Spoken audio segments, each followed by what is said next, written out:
সেদিন ভোরে দেখি উঠে বৃষ্টি বাদল গেছে ছুটে, রোদ উঠেছে ঝিলমিলিয়ে বাঁশের ডালে ডালে। ছুটির দিনে কেমন সরে পুজোর সানায় বাজাই দূরে।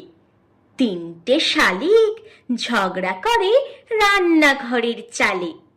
শীতের বেলায় দুই প্রহরে দূরে কাদের ছাদের পরে ছোট্ট মেয়ে রোদ্দুরে দেয় বেগুনি রঙের শাড়ি। চেয়ে চেয়ে চুপ করে রই, তেপান্তরের পার বুঝি ওই।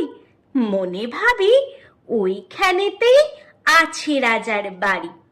থাকতো যদি মেঘে ওরা পক্ষীরাজের বাচ্চা ঘোড়া, তখনই যে যেতেম তারে লাগাম দিয়ে কষে। যেতে যেতে নদীর তীরে ব্যঙ্গমা আর ব্যঙ্গমীরে পথ শুধিয়ে নিতেম আমি গাছের তলায় বসে।